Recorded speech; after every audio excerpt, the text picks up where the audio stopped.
see you. For those of you who don't know who I am, I'm Celeste Albert. I'm the coordinator of teen programs at Jewish Family and Children's Service. And it's so great to see you all here tonight. I just want to let you all know that Michelle is participating on Zoom. Michelle Nappel is the executive director of JFCS. And unfortunately, she's a little under the weather, but excited to be with us today. And I also want to say hi to Mark Merkovitz, who's the executive director of the Jewish Federation of Princeton Mercer Bucks, so welcome. And so I'm really excited about today's program because I feel no matter what age you are, navigating Jewish identity is something that we will be dealing with. And this presentation is very timely, as we're 1 week away from the anniversary of October 7th. And we just want to remind you, as this time period is coming, that it's important to give yourself some space and boundaries around social media. JFCS is always a mental health resource in the community, so don't hesitate to reach out if you need additional support. It's also important to come together as a community, and I want to invite you next Monday, October 7th, at Beth Chaim. There will be a community-wide program, and we will be moving Gesher LaKesher to the program. More information to follow. But I also want to remind you that it's important to come together as a community, and JFCS has our annual Wheels for Meals on October 13th to benefit our food programs. And so it's not too late to register. We have some more information on the table over there. So it is my honor to welcome back and introduce Yoni Buckman. Yoni Buckman is the Education Associate for Unpacked for Educators, a division of OpenDor Media. An innovative and experienced Jewish educator, Yoni has been instrumental in designing interdisciplinary curricula and spearheading educational initiatives on the topics relating to Israel, Jewish peoplehood, and constructive dialogue. He plays a key role in forging partnerships with schools, summer camps, and youth groups across North America to deepen their engagement with topics relating to Israel, Jewish heritage, anti-Semitism, and facilitating courageous conversations across differences. Throughout tonight's program, we will give you the opportunity to ask questions. So there are QR codes on the chairs. So feel free to type in your question with the QR code, and if you're on Zoom, the link will be shared with you. So without further ado, Yoni Buckman. Thank you. It's great to be here. How many of you were here a year ago when I was here over Zoom? Okay, great. So it's nice to be here in person, still probably relatively the same size in person as I was on screen, but it is very, very fun to be here with you. I'll just kind of give a little bit more of an introduction into who I am. Like Celeste said, my name is Yoni. I live in Denver, Colorado. I flew in this morning to be here with all of you. And I go around the country. Sometimes I get taken to cool places like Australia as well. But I go around the country telling the story of Israel and telling the story of the Jewish people. How many of you have heard of Unpacked before, if you raise your hand? Okay, many of you, maybe not all of you. By the end of this, you're going to be experts. Unpacked, we tell the story of the Jewish people. We tell the story of Israel in a way that lets you know who you are, in a way that connects you to your fellow Jews, and also in a way that puts you in the story of the Jewish people. This is not just a history lesson. It's relevant to us understanding who we are as people, and the better we understand who we are, where we come from, and who we're connected to, the stronger we are as individuals walking through the world. And the way that we do this is platforms that you might be familiar with. We're on YouTube. We have a YouTube channel called Unpacked. I'm going to show you a bunch of clips that are going to come from some of those videos. So if you want more of what you see tonight, you can follow us, subscribe, like, comment, share, all the things, Unpacked. If you're interested in learning about current events in a way that is not super responsive, that's not, overwhelming, that's not just giving you second-by-second updates when no new information is actually coming out. If you want to really deeply have a handle on and understand what's going on, we have a YouTube channel called Today Unpacked.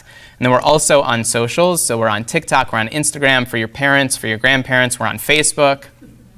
For the uncle that you don't talk to, we're on Twitter. And then we also are on podcast platforms. How many of you, raise your hand, how many of you listen to podcasts? Awesome. So our flagship podcast, Unpacking Israeli History, is really a useful tool for you to understand, again, that story of Israel, the story of Zionism. We are just coming out. Today was the first one of a 3-part series to really deeply understand the moment that we're in. So if you go to Unpacking Israeli History on Spotify, Apple Podcasts, you'll learn about the history of the Gaza Strip, how we got to this moment. Next week, we're going to have an episode that is very, very difficult to tell. When we talk about telling the story of the Jewish people, sometimes we have to tell really, really difficult stories. Next week, the story is going to be on what happened on October 7th and why it's important to tell that story. And then the third part of that series will be where we go from here. And so what we're going to do tonight, really quickly, is we're going to talk about where we are in this moment. Like Celeste said, we're coming up on the 1-year anniversary of October 7th. We're also going to talk about how we can embrace our Jewish identity, who we are, where we come from, and how doing that can nurture our pride in who we are as young Jews. So I want to play a clip. Those of you've seen all of this before, but just to bring us into the moment, this was a video that we put out on Jewish resilience, specifically Israeli resilience when it came to October 7th. And this is just, again, you don't need the reminder, but just a little bit of a recap to bring us into this moment. It was the worst massacre of Jews since the Holocaust, a moment of reckoning within Israel, a moment of change. Some of the changes were entirely predictable: increased fear, trauma, anger, military mobilization. But others, none of us could have foreseen. And it's not an exaggeration to say that Hamas succeeded in doing something utterly unprecedented, but not in the way you might think. So what happened? How did Hamas's attack on October 7th transform Israeli society for the better?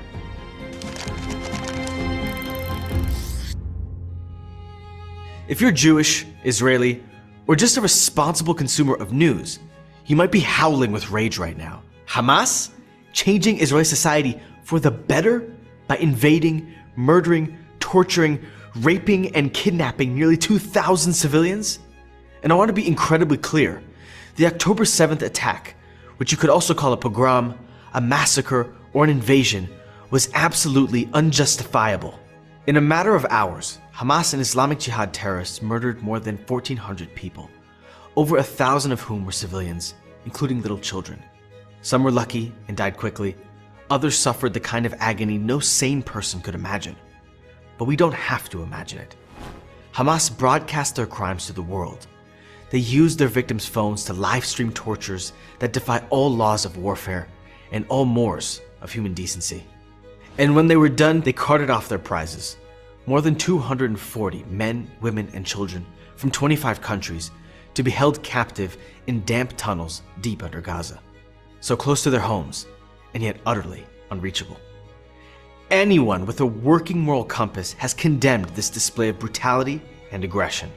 But the global Jewish community has seen it all. We've endured thousands of years' worth of morally unjustifiable attacks, and in the ultimate act of resistance, we've done more than just survived. We've thrived. Now, in our darkest moment since 1945, Israelis and Jews around the world are demonstrating the kind of resilience that we never imagined we'd need again. In the words of Bob Marley, you never know how strong you are until being strong is your only choice. I wish we had another choice, but we don't. And in the midst of our fury and our grief, we are seeing the best of Israeli and Jewish society worldwide. This global outpouring of love, of unity, of resilience, of strength is all the more remarkable considering where we were on October 6th. Who remembers, who can tell us what the big news stories coming out of Israel were before October 7th? Who remembers what the year leading up to October 7th was like in Israel? Yeah. I don't know what it was about, but I know that there was lots of there were two big, I forget what it was about there, but I know that there's a lot of not civil war, but there was lots of tensions rising between the two big groups in Israel. Totally. The story leading up to October 7th was one where we were wondering, are Israelis going to break into a civil war? Is the country going to split in half over this question of judicial reforms? Governmental protests in the streets by the hundreds of thousands of Israelis. And what we saw after October 7th was a shift from disunity to unity, was that a tragedy brought a country together right when we thought the country was going to fall apart. So I want to play one more shorter clip from that same video that goes into a little bit of that context for us. For months, Israel buckled under the weight of increasingly angry protests against the government, led by a movement called Brothers in Arms. They blocked highways, they rallied inside Israel's single international airport, jamming traffic and causing major delays. They clashed with police. They even threatened not to show up to reserve duty, a cardinal sin in a country like Israel, where military service is almost sacred. בישרתי לצוות שלי, צוות עומרי, שאם החקיקה שמקדמת אותנו לדיקטטורה תעבור, בקריאה שנייה ושלישית, אשא את ההתנדבות שלי ממילואים. And then came October 7th. By October 8th, Brothers in Arms had transformed into Israel's largest aid NGO. They had all the infrastructure in place, volunteers, organizers, an understanding of logistics. For months, they'd been coordinating the movement of thousands of protesters. Now, they've turned their attention to the war effort. Their first order of business was instructing protesters to mobilize. This is not the time to take a political stance and refuse to show up to reserve duty. העליתי לקו את אבא שלי, אמרתי לו, אבא, תקשיב, קוראים דברים רציניים, אני רץ כאילו למילואים. But plenty of volunteers are too old, too young, or too frail to be called up. And so every day, roughly 15,000 volunteers show up to help in whatever way they can. 15,000! In a country of 9 million, that would be like 500,000 Americans mobilizing as volunteers overnight. Some help organize meals, clothing, and lodging for the tens of thousands of Israelis who have been evacuated from their homes in Israel's north and south. Israelis are so eager to help that these slots are filled within minutes.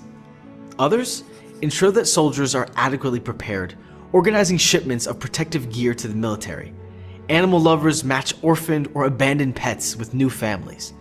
Therapists provide their services to traumatized survivors. Other jobs are a bit more grim. Engineers use AI to comb through hours of video, trying to figure out who has been captured and who has been killed. Not everyone volunteers through Brothers in Arms, though. Some just take it upon themselves to do what they can. Like this 82-year-old Holocaust survivor, Igor, who volunteered to iron uniforms for hundreds of thousands of soldiers who have suddenly been mobilized. Or these yeshiva students who have taken time out of their studies to make tzitziot, religious garments that Jewish men wear under their shirts, for soldiers who need them. So this was what was going on in Israel. Right before October 7th, there was an incredible schism between different factions of Israelis. And on October 7th, the country came together. But what was the experience like outside of Israel? What did we see right after October 7th? Leading up to October 7th, just to give a little bit more context, we at Unpacked had just put out a video talking about the possibility of a landmark peace agreement between Israel and Saudi Arabia. So right before October 7th, those of us, I live in Denver, those of us living outside of Israel, while Israelis were on the street protesting and counter-protesting, many of us outside of Israel who deeply love and care about Israel were feeling very optimistic for this possibility of peace between Israel and the leader of the Muslim and Arab world. And what did we get globally right after October 7th? Immediately after the attack, a spike in anti-Semitism. And we saw it in person, in real life. We also saw it online. So I want to play a short clip also of some of the things that we were seeing immediately after October 7th. You've taken to social media to try and make sense of what is happening. You've seen someone justify the indiscriminate and barbaric murder of over 1,000 Israeli civilians. Resistance is justified! The hot takes are everywhere, and each is more deranged than the next. Hamas are Palestinians! Okay? All of us Hamas! قسمنا! First, it was بإسرائيل ما في مدنيين مزيفين يعني عم تقول حتى العائلات والصغار والكبار والختيارية واللي عمره 5 سنين كل يهودي. Then it was, this is what decolonization looks like. It was exhilarating, it was energizing. Then It was Israel is lying about the atrocities perpetrated by Hamas, and the inevitable conclusion, swastikas at rallies, cries of gas the Jews, kill a settler spray painted on buildings. Now, it's impossible to get into the mind to really understand the logic behind anti-Semitism. There's something incredibly illogical about anti-Semitism, but it's useful for us to try to understand how could this have happened? Not October 7th, but the response to October 7th. What fundamental misunderstanding of Jewish people, of Israelis, is required to witness Hamas live streaming their atrocities on every social media platform and then deny that it was happening or create conspiracy theories that Israelis or Jews were behind the whole thing? So in order to really understand what someone else might be misunderstanding, we need to have a deeper understanding of who we are. Who are the Jewish people? So I want to play a couple of clips for you, how we at Unpacked talk about who we are as people, both for us to better understand ourselves and for anyone watching on YouTube to have a clearer picture of who the Jewish people are. The Jewish people may be a tiny minority, but we have a big reputation. Most of the world has never even met a Jew. After all, there's only 15 million of us, and yet everyone seems to have an opinion about the Jews. Sometimes, those opinions are positive. I love Jews. Other times, not so much. Jews will not replace us! But beyond the headlines and the stereotypes, who are the Jewish people? So a big question that I hope you're learning in your community, something that should be a robust conversation in every Jewish community, is what even is Judaism? Right? Before we understand who are the Jewish people, how would you think of Judaism? Who wants to throw out some words, nice and loud? What is Judaism?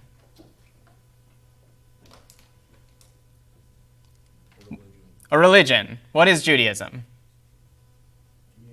Community. What is Judaism?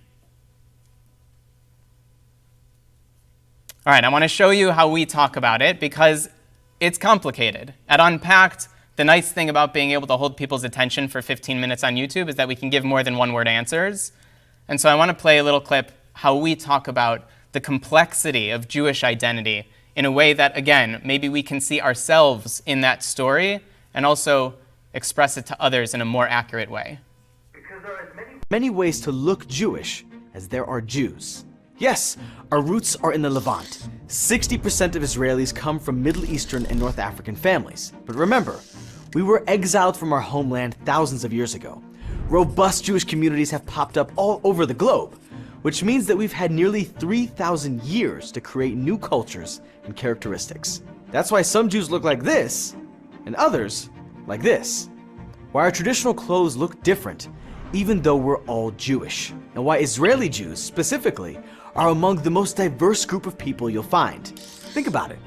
2,000 years ago, Jews were exiled from their home, eventually scattering to all corners of the globe. My ancestors spent generations in Spain, Guyana, Iraq, Poland, Germany, and Jerusalem. And that's just my family. But beginning in 1881, Jews began returning to Israel en masse. When Israel became a state in 1948, they were joined by even more Jews streaming into their ancestral homeland. Over the past 70 plus years, Jews from all over the world mingled and married and made babies. Today's average Jewish Israeli is a little bit of everything, and that diversity extends to our religious practices too. So it can be really difficult for someone to understand who Jewish people are. If you live in America, chances are the majority of the Jewish people that someone would run into are Ashkenazi Jews, or Jews from European descent. If you go to Israel, Ashkenazi Jews are the minority. If you go to other parts of the world and experience a Jewish community, it might look different from the one that you're familiar with. It can be very, very difficult to describe Jews and Judaism to someone who doesn't really have the context, who doesn't really know. And so some people have tried to define Judaism in different ways, either as a race, as a religion, as an ethnicity. This is one rabbi, Rabbi David Wolpe, who calls Judaism an extended family, an extended religious family. And there are all sorts of ways of joining a family. You can be born into a family, you can choose a family, you can be in a family and very, very strongly disagree with everyone else in your family. This feels a little bit more broad as to what Judaism is, but it can be very, very difficult for someone who doesn't have a context, who maybe hasn't met a Jew before, because again, Jews make up such a small percentage of the world. Most people in the world have never met a Jew before. And they might think that the one Jew that they know represents all Jews. But we know that's not true. In our own communities, our Jewish communities are incredibly diverse, and globally, we are too. And yet we're still connected. And so I want to play one more clip from this video and then tie it into what we've been talking about. Judaism is a religion, but it's also an ethnic and cultural identity. If you're in the tribe, you're in the tribe, which means that this guy isn't any more Jewish than this guy. There's no such thing as more Jewish or less Jewish. Sure, we all practice our religion differently. Some of us don't even practice at all. But let's be clear. Rabbis and scholars have debated the best way to practice for centuries. The huge diversity of opinion and customs is actually baked into our culture. So how many Jews are there in the world? You heard it in the first clip. Yeah. Nice, 15.7 million, give or take. It can be very difficult, by the way, for more than one group of statisticians to agree, or data scientists to agree, because there are different ways that you could define a Jew. But around 15 million. Almost half of the global Jewish population lives in Israel. And the second largest Jewish community in the world by far is in the US. But of the US, we only make up 2% of the population. And so when we see a rise in anti-Semitism, what does that look like? Well, one of the things that that looks like is that even though we only make up 2% of the American population, according to FBI data, we experience more than 50% of all religion-based hate crimes. And so when we talk about anti-Semitism as an epidemic, when we talk about anti-Semitism as one of the biggest issues that Jews experience in the US today, someone might look at that and say, well, you're only 2% of the population. But they might have no idea that we're not just saying that many of us experience anti-Semitism. We're saying that Jews in America experience anti-Semitism at a rate that people of other faiths just don't. And since October 7th, we've seen a massive swell, a massive increase of anti-Semitic incidents. So what is anti-Semitism? There are all sorts of definitions that different organizations put out there. Generally speaking, we can say it's a hatred toward Jews. But anti-Semitism is a little bit more complicated. This is the one video that I'm going to show you that is not ours. This is from the Rabbi Sacks Legacy Foundation, where they've animated a teaching from the late Rabbi Jonathan Sacks. And it speaks to why anti-Semitism can be a very, very difficult thing to pin down, and why it can also be a very difficult thing to combat. Anti-Semitism is something much more dangerous. It means persecuting Jews and denying them the right to exist collectively as Jews with the same rights as everyone else. It's a prejudice that, like a virus, has survived over time by mutating. So in the Middle Ages, Jews were persecuted because of their religion. In the 19th and 20th centuries, they were reviled because of their race. Today, Jews are attacked because of the existence of their nation-state, Israel. Denying Israel's right to exist is the new anti-Semitism. And just as anti-Semitism has mutated, so has its legitimation. Each time, as the persecution descended into barbarity, the persecutors reached for the highest form of justification available. In the Middle Ages, it was religion. In post-Enlightenment Europe, it was science, the so-called scientific study of race. Today, it's human rights. So what Rabbi Sacks is highlighting here is that at its core, anti-Semitism denies my humanity as a Jew, denies your humanity as a Jew, says that we are not full people because we are Jewish. This is what Rabbi Sachs is teaching about anti-Semitism. It's not just hatred toward me, it's denying my full existence, my full being.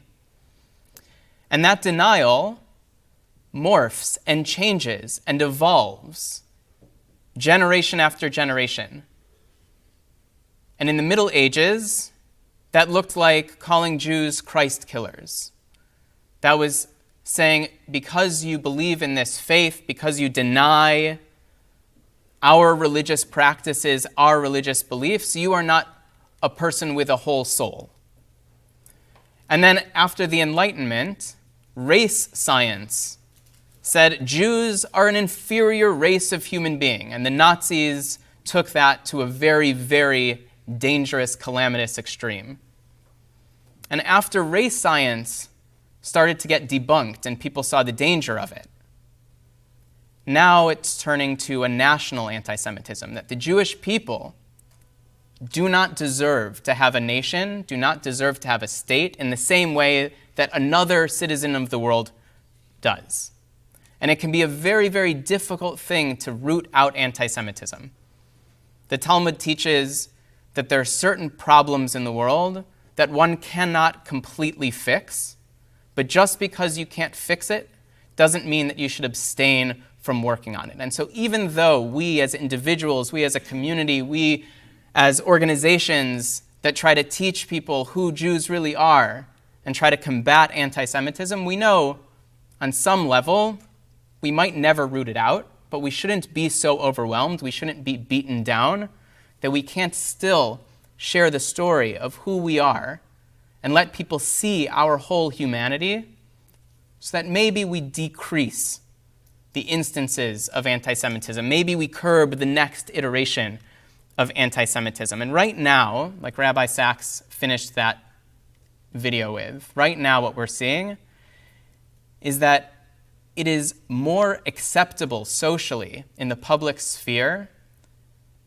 to say that a person is anti-Zionist than they are anti-Semitic. People will say, I don't hate Jews, I just have problems with the Jewish state. I don't hate Jews, I hate Zionists.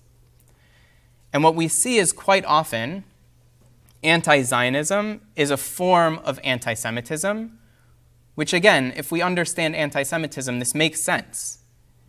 Because the idea is the Jewish people don't deserve a national liberation movement. The Jewish people are not as real a people as anyone else.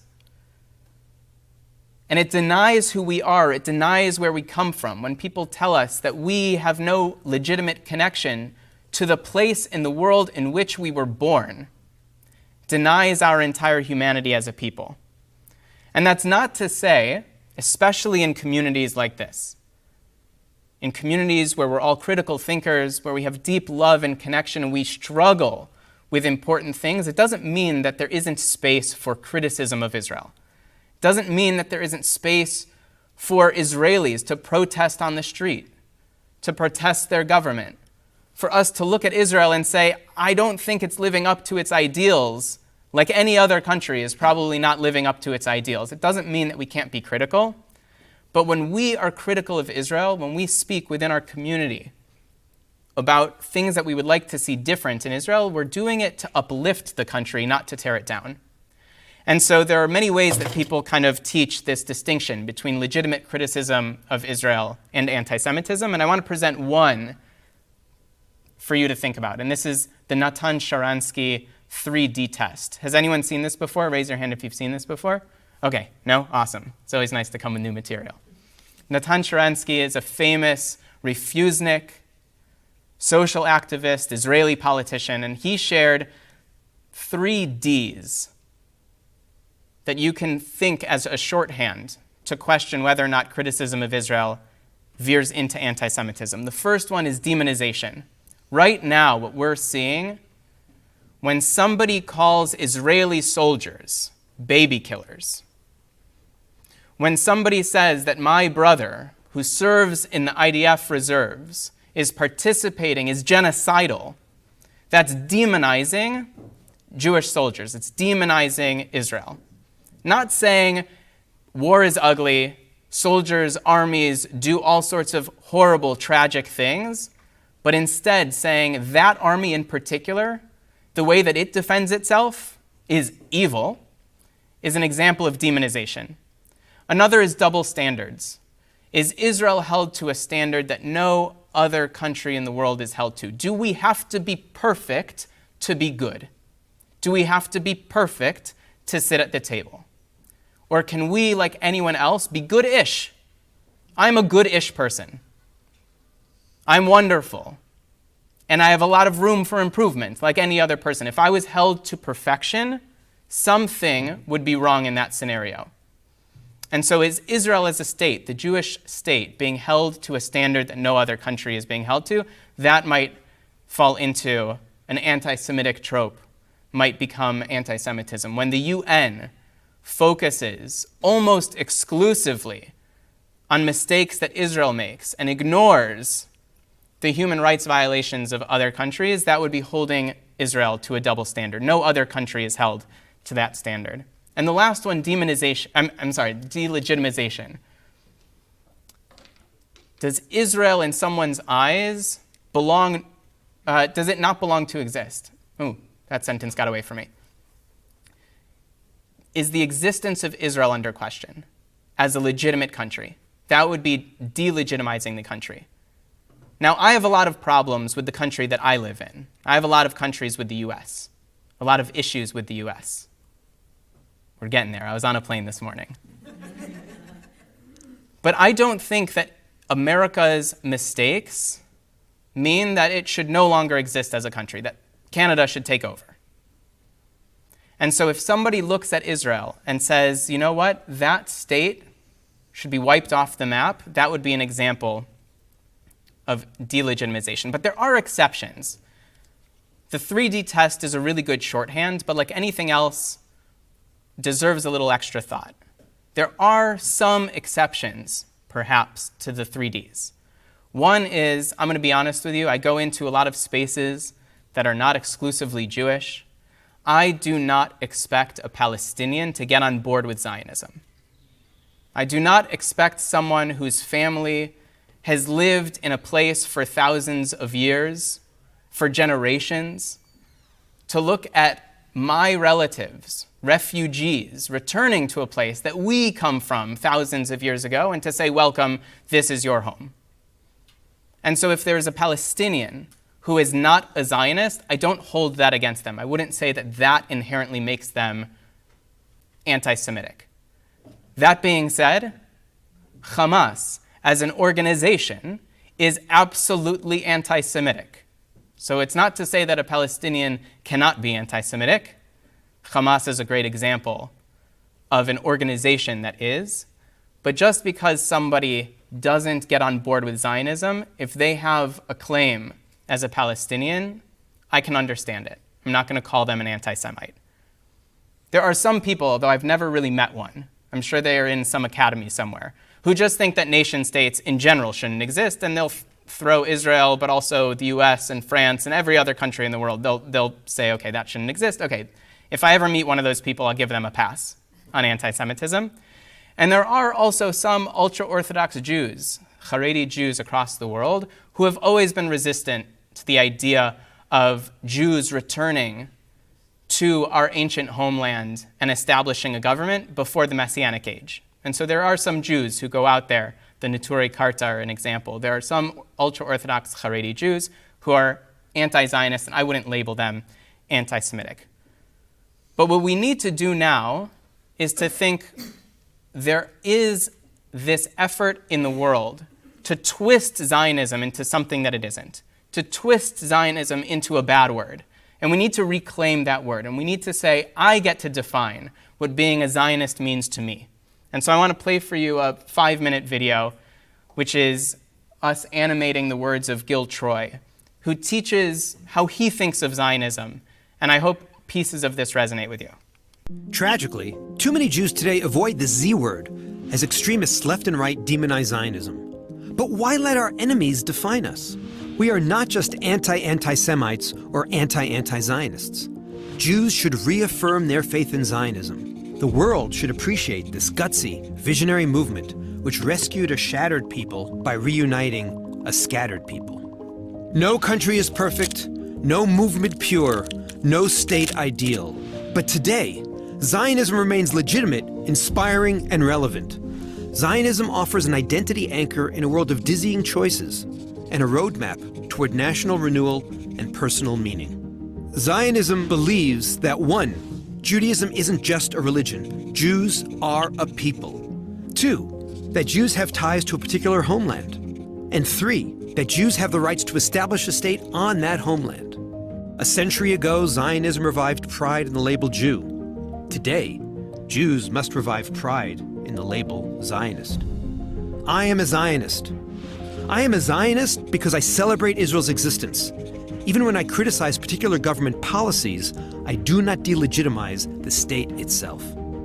I am a Zionist because I wake up every day looking forward to working together to work through our long society-improving to-do list, starting with Israel's unfulfilled promises of full equality to Arabs, Ethiopians, Mizrahim, the poor. But I also go to sleep every night looking backwards, appreciating our progress, how much better off we are in 2021 than we were in 2001 or 1981, let alone 1967 or any year before 1948.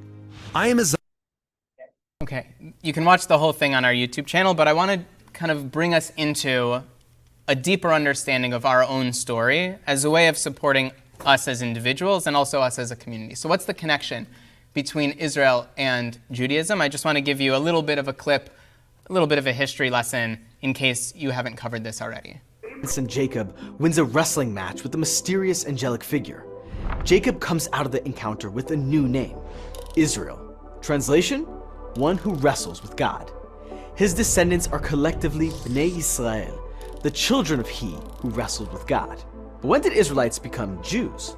Well, hundreds of years after Jacob wrestles with the angel, his descendants establish a monarchy called the United Kingdom of Israel. But the monarchy eventually splits in two. In the north is the kingdom of Israel, made up of 10 tribes. In the south, the kingdom of Judah. When the kingdom of Israel is destroyed, many of its inhabitants are killed or hauled off into exile. Many of the Israelites who survived the destruction fled to the southern kingdom of Judah. Over time, this population of Judites or Judeans became known as Jews. That's where the name comes from! So what happened to Jewish sovereignty in Israel?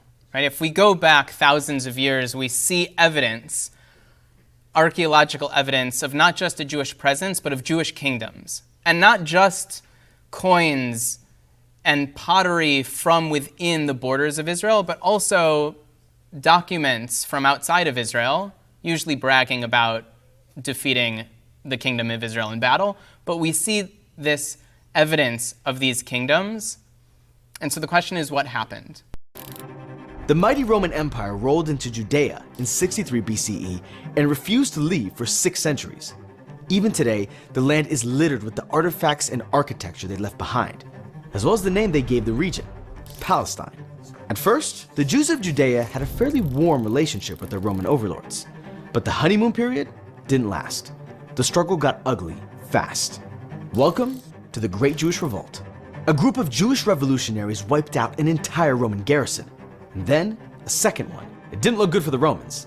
If they didn't put down the Jewish rebellion now, other colonies might start getting ideas. So these coins are Jewish coins which were restruck on Roman coins and used for the temple service in the Great Revolt. This is a coin that says on one side, Shekel Yisrael, shekel of Israel, and there's the letters that represent the date. So this says Shin Hei, which means year 5, which is very rare because the rebellion was suppressed shortly after year 5. And on the other one, it says Yerushalayim HaKdosha, Holy Jerusalem. These coins would have been made just months or even weeks before the rebellion was crushed in 70 CE. The Roman Empire won. They burned the temple to the ground, destroyed entire cities, and an estimated 1/3 of the population was dead. While many survivors stayed, others decided to relocate to greener pastures across the empire. So why is this history lesson important? Why is it important to know where we come from? Why is it important to know how we were exiled? Why is this important? Because it shows us our connection, not just where we're from, but also how we're all connected to one another across the world. As we kind of move toward the end here, I just want to bring us back to how this is relevant, not just to our understanding of ourselves, but also into what we are capable of and what we are seeing in the global Jewish world today. True, the Jewish people are a family. The rabbis remind us that each of us is responsible for one another. We share in our tragedies and in our successes. We cringe when one of us does something terrible. We celebrate when one of us achieves something great. And we religiously read the early life section of Wikipedia to see if a famous person is one of us. We may not look like we have anything in common. We may not think we have anything in common. We may disagree with one another passionately. Just like families anywhere, our strength is not in numbers, but in our deep connection to each other. And it's also important to remember that Jews, we have this history, this deep history of incredible power, of incredible resilience. It's something that we started with, that idea that after October 7th, we saw the resilience of the Israeli people. And it's also important to remember our moments in history where we have survived and thrived in the face of adversity. So I want to play 2 quick clips and get to the end here for you. That I absolutely love. For 2 years after the Holocaust, European DP camps had the highest birth rates in the world. An entire generation of refugees, traumatized, orphaned, scarred, choosing life in the face of so much death. We are the descendants of those brave refugees. Their resilience and strength is encoded in our DNA. And whether we live in Israel or the diaspora, we are coming together and choosing life. For most of our history, Jews have been outsiders. We've been expelled and ethnically cleansed, forced to seek refuge wherever we could. That means that we've been forced to cultivate resilience, to adapt, no matter where we are. After thousands of years in the diaspora, we've become mosaic. But even as we learned to reinvent ourselves and to adapt, even as we built up a thriving diaspora, we never forgot Zion. We longed for Jerusalem and the land of Israel, but we learned how to be Jewish when we were away from home. So where are we from? We've lived everywhere. My ancestors lived in Spain and Guyana and Germany and Lithuania and Iraq. But they clung to their minority identity, knit themselves tightly into their communities, and they took their culture everywhere they went. Over the centuries, it would have been a lot easier to just melt into the larger culture, to be like everybody else. It would have saved us a lot of grief, but we didn't. And that is what kept us rooted over all these centuries to this place.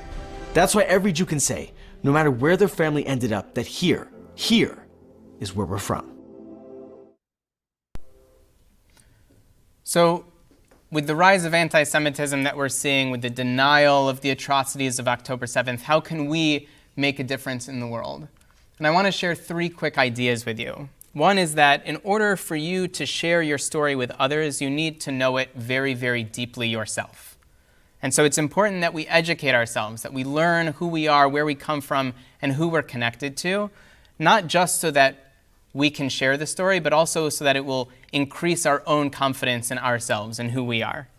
And then when you do have influence, you don't need to be an influencer to have influence. You don't need 1 million followers to have a voice. Share your voice, because your voice does matter. So when you have somebody who could use a lesson in who you are, share that and tell that story proudly. And then also make sure that you're sharing not only the difficult moments, but also the positive ones. And so I want to show one last clip here for you that brings us back to where we started, that idea of how we went from a fractured Israeli society to a connected Israeli society. They'd show us the kind of hatred we thought we'd left behind in the 20th century. They're also trumpeting our love for one another. It's the kind of love that transcends everything, bridging gaps that once seemed insurmountable. The love between family. 17 years in the Army, I never saw a difficult situation like the situation we're in now. But what matters now is that we're together, close Chazak, and we get actions like this. On October 6th, we were divided, squabbling at each other's throats. By October 8th, we became, once again, the Israelis who built a country, who brought a Jewish commonwealth back to life after 2,000 years of exile, who fended off the enemy time and time again. These are 2 leaders of Israel's opposing protest movements, who spent months mobilizing thousands of Israelis for 2 opposing causes. Today, they stand arm in arm, united under the same flag. Categories like religious, secular, Jewish, Christian, Muslim, Arab are melting and mingling. In their place is a unified identity and a shared goal, the survival of our homeland. Will this unity last after the war ends? Will we treat each other more kindly, more lovingly, more empathetically, as each of us learns to live under a mantle of grief? Will we remember the beauty of this moment when we banded together and chose life? I hope so. I'd like to believe that we will. This is the secret to our survival through pogroms and expulsions and genocide. And this is why we have been able to say, despite everything, that Am Yisrael Chai, the people of Israel, live. And so while, yes, there are anti-Semites in the world and we're never going to get rid of anti-Semitism, what we also have to recognize is that we ourselves have a tremendous amount of agency. And David Ben-Gurion, the first prime minister of Israel, went to the United Nations, came back, and on Independence Day said, it doesn't matter what other people in the world do. What matters is what I do, what we do, what Israelis do, what Jews do. And so what can you do? You can know your story more deeply, and you can feel a sense of pride and confidence that you are a part of that story and that you are building the next chapter of that story. And you can also make sure that you're staying connected to your community because together we are much stronger than we are individually. And so where can you go to learn more? You can follow us on Instagram. You can follow us, subscribe to our YouTube channel, listen to our podcasts. If you go to the Unpacked channel, you can learn the history of Israel. You can learn Jewish history. If you want to break down the current events, what's going on in the moment, you can follow us on Today Unpacked, our current events channel. If you have your phone on you and you want to scan a QR code, we have curated our resources that are breaking down what's going on in the war on a specific page on our website, jewishunpacked.com. And there you can find videos, podcasts, articles, resources that don't just tell you what's going on, but also how did we get here and why does all of this matter? If you listen to podcasts, again, I would highlight Unpacking Israeli History, but we also have a new podcast called Wondering Jews with Michal Biton and Noam Weissman in conversation. If you have younger siblings, or for the parents in the room, if you have kids who are not old enough to watch our main content, we just started putting out an animated series and a kids podcast called Unpacked Junior that's meant for 3rd through 5th graders, younger students. And I want to go to our Q&A now. I know if you haven't typed in your questions yet into the form, please do that. And I'm just going to sift through some of these and see what we get.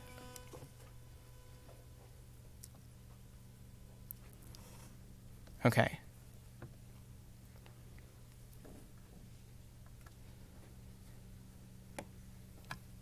Okay, so one of the questions that we got here is, how do we find Jewish community, right? How do we find our community when we're in a new space? When you're in a new environment, where do you go? So one thing is, you can start with where you are rooted. Start with your family, start with your friends, start with your synagogue community. But also reach out. There's a podcast that I listen to that we don't produce. It's called The Sporkful. It's a Jewish podcast. And recently, it's all about food. And recently, a Jewish cookbook author was on that podcast as a guest, and she talked about how back when she was young, only Jews knew what bagels were. And so if you had an inkling that someone was Jewish, you would mention bagels and see if they reacted to it.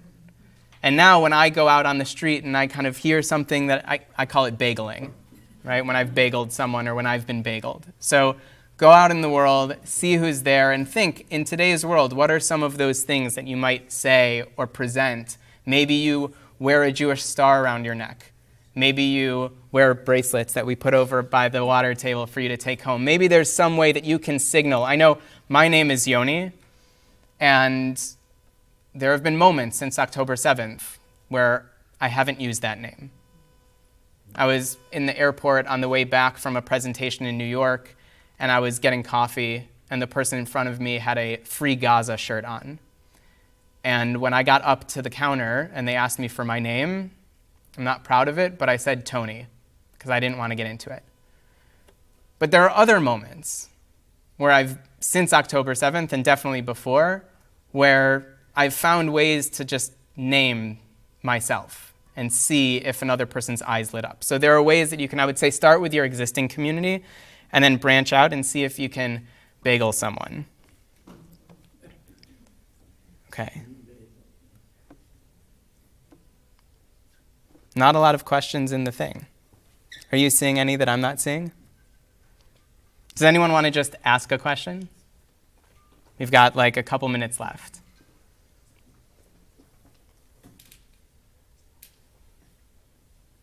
Yeah. Who's your favorite Jewish celebrity? My favorite Jewish celebrity? Oh, I'm so nerdy. It's Adam Grant. He's a professor at Penn, and he writes books that not a lot of people read, but relatively, like, he didn't write Harry Potter. Yeah, who's your favorite Jewish celebrity? Probably Adam Sandler, even though it's kind of basic. Nice, not basic. Actually, no, I kind of want to change that. Probably Larry David.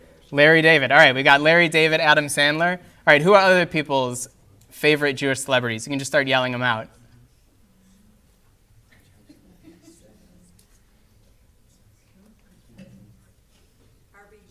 RBG of blessed memory. Einstein. Okay. Who are our living people who we follow, who we like? All right, you can think about it. If you need more people to inspire you, go to Unpacked, and we have videos on some really cool people. Yeah, question? So, I'm going to reference this at the end, but Unpacked put together a really great article about college tips for the Jewish class of 2028. And one of the tips was to explore Jewish identity, or to explore your Jewish identity. Do you have tips when our students go on college about experiencing different, Jewish opportunities that they might not have considered in the past? Yeah, so if you choose to go to college and you go to a college campus, my go-to first place that I look is for Hillel. I think it's an incredibly thoughtful organization, a beautiful organization. I'm a big fan of them. I also, when I was on a college campus, I really enjoyed my local Chabad, and I didn't think that I would just because of who I am, but I was very wrong because they were wonderful. If you want to participate in Greek life, I think choosing a Greek fraternity or sorority is a good place to go. And then I would also say that if you want to be an activist, if there are things that you want to get involved with advocacy, there are organizations, the AJC, Stand With Us, there are all sorts of organizations in which you can get active. And so I would say start with Hillel. Often Hillel can point you in really good directions. But yeah, I would say find your Jewish community, and your Jewish community might not look like the Jewish community that's being presented to you. I know that was my experience when I was in college, was the community that was being led wasn't really mine, and so I created my own. So if you're seeing that there isn't something in the Jewish life on your college campus that you want to be a part of, be a leader, start your own thing, get a few friends together, and do it your way. So I would always encourage you to do that. Okay, thank you. Any other questions? Yeah, just one more. One more. What would you say makes you most proud to be Jewish? Chicken soup. No. What makes me most proud to be Jewish? So I'm a bit of a Bible nerd, and I've always been fascinated by the stories of where we come from and the place that we come from. So for me, my connection to history, my connection to Israel is something that makes me really proud. I think it's beautiful. I think it's really unique. And I don't know, growing up, I just was never interested in things like Greek mythology or anything like that. I was really rooted in our stories. And so when I learned those stories, when I learned the stories of my grandparents and my great-grandparents and distant relatives, like that's something that I find really cool. And if I can circle back, my grandmother, when she was 18 in 1948, don't do the math, it's not nice. When she was 18, she gave a speech in Yiddish that was her graduation from her religious school, and it was all about the promise of this new Jewish state. And she lives in Arizona right now, and I grew up listening to that story and reading that speech on Google Translate because I don't know Yiddish. And now my dad, who lives in Israel, and my uncle who lives in Israel are planning on helping her make Aliyah in whatever decade she's in right now. Not nice to say. And so I'm really inspired by that. So I think it's really cool that someone who I heard of all these stories, I used to think of my grandmother's adventures as something in the past, and she's about to go on a brand new adventure that's really cool. So I think that there's those stories, historical and family connection, are really cool, but also like there's always time to have an adventure, and I think that that makes me really proud of my Jewish connection. Well, thank you very thank you. much.